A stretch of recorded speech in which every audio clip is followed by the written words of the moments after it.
안녕하세요, 봄테일입니다. 여러분은 직장을 다니고 계신가요? 만족하면서 잘 지내고 계신 분도 있을 거고, 좀 지치고 힘들다는 생각이 드시는 분도 있을 거예요. 저는 직장을 다니면서 지루하고 힘이 들 땐 회사 밖에서 내가 좋아하는 일로 프리랜서 생활을 한다면 너무 좋겠다는 생각을 종종 했어요. 자유롭게 일하고 좋아하는 일을 하면서 내가 원하는 대로 시간을 조절할 수 있다는 점이 정말 매력적으로 느껴졌죠. 그래서 중소기업에서 일을 하다가 너무 힘이 들고 회의감이 들었을 때 과감히 프리랜서의 길을 선택했습니다. 그때는 기대를 가득 안고 도전했던 것 같아요. 그런데 얼마 지나지 않아 결국 다시 취업을 고민하게 되었습니다. 왜 그런 일이 생겼을까요? 오늘은 그때의 저를 돌아보며 초보 프리랜서 시절 때 했던 고민과 경험을 여러분께 알려드리려고 해요. 직장인 꿀팁과 조언은 많지만 프리랜서 생활에 대해 자세하게 이야기해줄 사람은 주위에 너무 적잖아요. 여러분들은 저처럼 시행착오를 겪지 마시고 잘 준비해서 프리랜서 생활을 하셨으면 해요. 일단 돈 이야기를 가장 먼저 해야 할 것 같아요. 어디에 얽매이지 않고 자유롭게 계약할 수 있다는 장점은 결국 수입이 안정적이지 않다는 말과 직결되니까요. 사실 프리랜서를 하기 전에는 크게 와닿지 않는 부분이었어요. 회사에서 나와 열심히 일하면 분명 누군가 내 재능을 알아봐 줄 거라고 생각했습니다. 100개가 넘는 기업에 직접 제안 메일을 보내고 포트폴리오 사이트에 작업물을 등록하며 나름대로 열심히 뛰어다녔죠. 할 수 있는 홍보는 다 해본 것 같아요. 시간을 쪼개서 SNS도 하고 포트폴리오 블로그도 운영하면서 더 많은 기회를 잡으려고 노력했습니다. 하지만 현실은 그리 녹록지 않더라고요. 프리랜서가 되니 영업, 홍보, 제작, 재무까지 전부 다 저 혼자서 해야 하는 일이 되더라고요.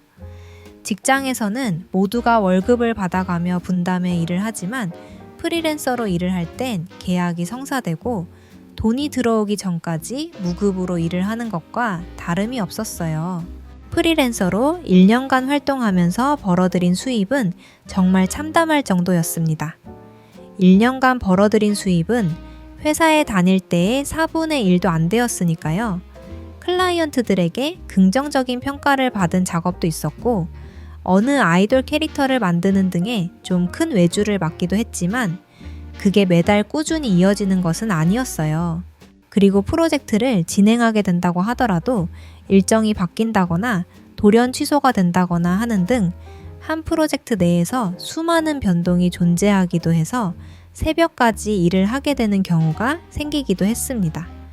제가 원하는 대로 시간을 조절하면서 규칙적으로 여유롭게 살 수 있다는 상상이 무너지기도 했어요. 또 작업은 다 끝났지만 결제 지연으로 인해 수입이 불규칙하게 들어오는 경우가 꽤나 많았어요. 한 번은 지인의 일을 대신 작업할 기회가 생겼습니다. 그래서 돈이 언제쯤 들어올 것이다 생각하고 생활비 계획을 짜두었는데 예상치 못한 문제가 생겼죠. 일이 끝나자마자 입금이 될 줄 알았는데 현실은 그렇지 않더라고요. 업체의 사정에 따라 입금일이 정확하게 정해지지 않은 경우도 있고 일을 다 하고 3개월이 지나서 돈을 받는 경우도 있었습니다. 나중에 알게 되었는데 일을 맡을 때는 이런 내용을 정확히 말해주지 않는 경우도 있고 계약서를 쓰지 않고 구두로 처리하는 경우도 많더라고요. 혹시 따지고 들면 일이 성사되지 못할까봐 혹은 관계가 망가질까봐 어영부영 넘어가는 경우도 있고요. 그래서 한번 재정 상태가 꼬이면 회복하기가 정말 어려웠습니다. 결국엔 일을 맡겨준 지인에게 부탁해서 중간 정산을 받은 적도 있어요. 직장을 다닐 땐 어떤 일이 생겨도 내가 일한 만큼 매달 안정적으로 나오는 월급을 받으며 생활하던 걸 당연히 여기고 있었다는 사실을 이때 깨달았습니다. 매달 고정된 수입이 없다는 게 이렇게 불안할 줄은 몰랐던 거죠. 이런 경험을 통해 내가 현실적으로 얼마나 부족했는지 깨달았고 프리랜서로서 안정적인 재정 상태를 꾸려나가기 위해서는 더 많은 준비가 필요하다는 것을 인정해야만 했습니다. 결국 돈이 다시 저를 재취업의 길로 이끌게 되었어요. 지금은 이 당시보다 훨씬 경험치가 많이 쌓였기 때문에 이런 일은 거의 없고 함께 협업하는 관계에서도 계약서와 금액을 정확히 정리해서 진행하고 있습니다. 저 같은 기분을 다른 사람은 느끼지 않기를 바라거든요. 하지만 초보 프리랜서일 때는 계약서나 계약금 이야기를 꺼내기가 힘들 수도 있어요.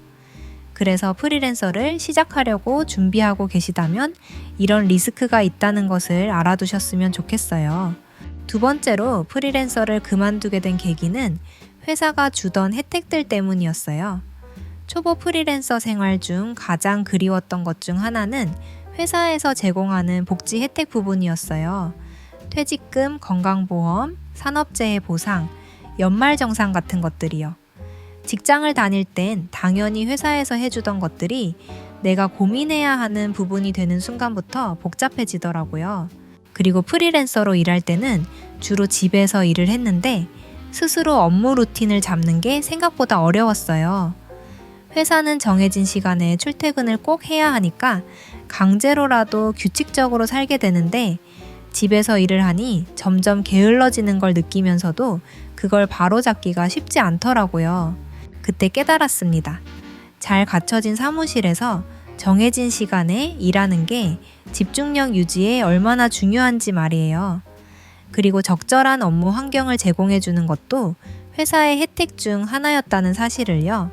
저는 회사 생활이 틀에 갇혀 있다는 생각에 회사를 나왔지만 그 틀이 나의 퍼포먼스를 최대로 올려주는 역할도 동시에 했다는 거였습니다. 프리랜서 생활을 하면서 이런 안정감과 집중력이 다시 그리워졌어요. 그리고 회사에 다닐 때는 교육과 훈련을 통해 전문성을 키울 기회가 있다는 거였어요. 프리랜서로 일하면서는 모든 것을 스스로 책임지고 배워야 했는데 그게 생각보다 쉽지 않았어요. 전문성을 키우고 싶어도 어디서부터 시작해야 할지 막막하더라고요. 제가 회사에서 일을 할 때는 바로 옆에 사수가 붙어서 알려주는 구조였고 업계 선배들과 함께 일했기 때문에 모르면 바로 물어볼 수 있었어요. 프리랜서가 되니까 막막한 순간에 물어볼 때도 없고 지금 잘하고 있는지도 모르겠고 방향성을 잡기 어렵다는 점이 가장 힘들더라고요. 그래서 프리랜서 경험이 있는 지인들을 찾아다니면서 조그만 조언이라도 얻기 위해서 노력했던 기억이 있어요. 그래도 지금은 업계 선배들에게 물어볼 수 있는 다양한 방법이 생겼다는 거예요. 저는 그중 커피챗이라는 앱을 잘 이용했는데요. 업계 사람들에게 커피 한 잔 값으로 업무 조언을 구할 수 있어서 부담스럽지 않게 막힌 점을 해결할 수 있어서 좋았어요. 지금은 저 역시 조언이 필요한 사람들에게 업무 조언을 종종 해주기도 한답니다. 뭐든 혼자서 끙끙 앓으며 해결하는 것보다는 전문가의 조언 한마디라도 구하는 게 도움이 많이 되더라고요. 커피챗에 관련한 꿀팁이 많은데 다른 영상에서 더 자세하게 얘기해 드릴게요. 세 번째는 고독함 때문이었어요. 프리랜서로 일하면 혼자 작업하는 경우가 많아요. 그래서 자연스럽게 사회적 교류도 부족해지고 동료들과의 협업도 거의 없게 되죠. 제가 조금 내성적인 성격이어서 프리랜서로 혼자 작업하게 되어도 큰 문제가 없을 거라 생각했거든요. 하지만 저처럼 주니어 시절에 프리랜서를 시작한 사람에게는 이 부분이 정말 치명적이었어요. 모르는 걸 물어볼 사람도 적은데다가 같은 직업군의 사람들을 찾아다니며 물어봐도 정작 도움이 되는 답변을 얻기는 어려웠죠. 외로운 시간이 길어지면서 혼자 일하는 것의 한계를 절실히 느끼게 되었어요. 어떻게 하면 이 막막함에서 벗어날 수 있을까 고민도 많이 했습니다. 혼자서 일을 해나가는 건 자기 주도적인 사람에게는 맞을지 모르지만 저에게는 참으로 힘든 일이었어요. 그래서 결국 회사로 돌아가 팀 단위로 진행되는 프로젝트를 경험해야겠다는 결론에 이르렀습니다. 회사에서는 동료들과 소통하고 협력하면서 배우고 성장할 수 있는 기회가 많아지니까요. 지금 돌이켜보면 이때 재취업을 선택하길 정말 잘했다고 생각해요. 프로젝트 경험이 적을수록 동료들과 협업해보는 경험이 정말 중요하거든요. 나중에 다시 프리랜서를 하더라도 결국은 다른 회사들과 협업할 일이 생기기 때문에 커뮤니케이션 능력은 필수적이기 때문이에요. 모든 일은 사람과 사람 간의 일이므로 소통하는 능력이 정말 중요합니다. 나는 혼자 일하는 게 맞는 사람이야. 회사는 나랑 안 맞아. 라는 이유로 프리랜서를 선택하는 경우도 많지만 이 경우 큰 단위의 협업하는 일을 맡기는 점점 어려워지더라고요. 혼자서 일하는 경우에도 성장하기 위해서는 사람들과 교류하면서 피드백을 듣고 함께 성장하는 구조를 만들어 나가는 게 중요합니다.